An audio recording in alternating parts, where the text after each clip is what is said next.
tout le monde, bienvenue à cette autre production de votre émission Change It. Change It, c'est cette émission de culture et d'édification entrepreneuriale. Avant-hier, je décide de faire mes courses en taxi. Je vais dans un quartier très populaire de la ville de Douala, un quartier qu'on appelle Aqua. Je fais toutes les courses de la journée et en fin de journée, il était question que je retourne à la maison. Je m'arrête dans un carrefour de ce secteur. Je suis en train de stopper le taxi pour retourner à la maison. Pendant que j'y suis, il y a une jeune demoiselle qui m'a accosté. Elle me dit « Bonjour monsieur, je suis Hélène. Je travaille dans une entreprise de marketing. » Quand elle me salue, je suis souriant. Du moins, je l'accueille par le sourire. Et elle me pose une question. « Monsieur, est-ce que vous pouvez m'accorder quelques minutes de votre temps ?» C'est vrai, j'étais souriant, mais sans réfléchir, je lui ai dit instantanément non. Puisque mon nom en même temps était accompagné d'un sourire, elle s'est dit que c'était un oui indirect. Donc elle a commencé en fait à présenter ses produits. Monsieur, j'ai tel lait de toilette, j'ai tel savon de toilette, j'ai tel brosse à dents, pâte dentifrice. Du moins, elle m'a présenté une panoplie de produits. C'est un moment quand je me sens irrité que je lui dis non madame, je vous ai dit, j'ai pas besoin d'un de vos produits. Il est important, n'est-ce pas, que je vous dise exactement pourquoi est-ce que je n'ai pas acheté ces produits et que si je la vois demain, je vais m'efforcer au maximum pour qu'elle ne me voie pas ou qu'elle ne me prospecte pas. Le premier élément, la première grosse bêtise, la première erreur qu'elle a commise, c'est de me poser la fameuse question « Monsieur, est-ce que je peux avoir quelques minutes de votre temps ?» Ça, c'est une question perdante, sauf si vous l'orientez autrement. Emma, si vous l'orientez autrement, mais si vous ne l'orientez pas autrement, c'est une question qui ne vous permettra pas de directement entrer en contact parce qu'il est question, n'est-ce pas, de captiver en fait l'attention de votre prospect pour facilement lui présenter vos produits. Et si vous ne réussissez pas à captiver son attention, tout ce que vous serez en train de faire sera vain. Et la grosse erreur, c'est de commencer avec une mauvaise approche, c'est-à-dire par exemple poser une question, monsieur, est-ce que je peux avoir quelques minutes de votre temps? Est-ce que vous pouvez m'accorder votre temps pour vous présenter les produits? Donc, si vous posez une de ces questions, vous risquerez d'être dans la grosse erreur. Vous risquerez de ne pas captiver son attention.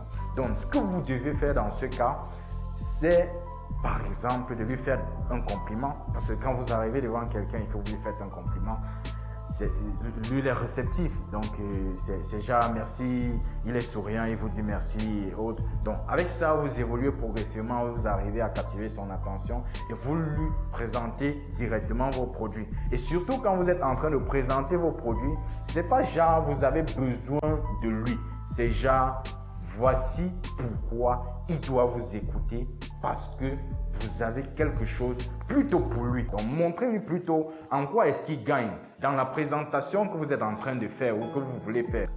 Deuxième paramètre, du moins deuxième élément que vous pouvez utiliser pour le captiver, c'est de lui demander un service minime, un service qu'il ne peut pas refuser. Donc, si vous lui demandez par exemple, monsieur, est-ce que je peux savoir quelle heure il est? Il va vous dire quelle heure il est. Et après ça, vous trouvez des méthodes qui vous permettent directement de captiver son attention. Parce qu'il est question de ça. Donc, vous faites l'effort de leur montrer que vous êtes là pour eux et non pour vous. C'est fondamental. Si vous arrivez et que vous lui dites, monsieur, s'il vous plaît, faites telle chose, j'aimerais gagner tel autre élément.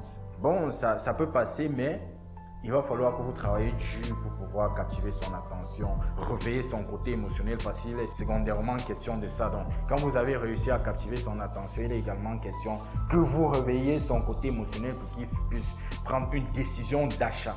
Le deuxième élément ou la deuxième grosse bêtise qu'elle a commise, c'est de continuer à prospecter bien que je dis non. Donc, quand un prospect vous dit non, la méthode intéressante, c'est pas de forcer là et, comme on dit, chercher à convaincre le client difficile là.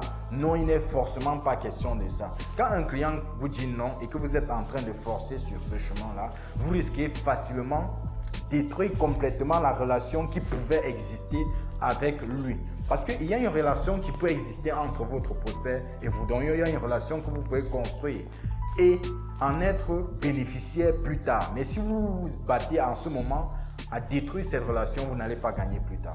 Donc, ce que vous pouvez faire en ce moment, c'est de lui demander, si vous pouvez prendre un rendez-vous, vous demandez sa carte de visite. Du moins, vous allez multiplier les efforts pour qu'il puisse vous accorder un rendez-vous, le rendez-vous qui vous donnera de discuter avec lui dans un environnement qui soit peut-être plus calme, plus intéressant, où il sera plus réceptif.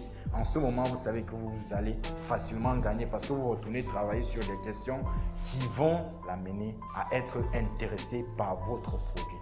Il est question de ça. Donc, battez-vous quand vous êtes sur le terrain à d'abord captiver l'attention de votre prospect, pas avec des questions qui puissent détruire votre image, qui puissent détruire la relation, mais avec des questions qui sont fondamentales dans la prospection. Donc, c'est la raison pour laquelle je dis généralement, il est important que toute prospection soit préparée. Merci beaucoup, j'espère surtout que vous avez adoré cette vidéo. Rendez-vous la semaine prochaine pour une autre vidéo plus édifiante. Mais avant, abonnez-vous à ma chaîne YouTube.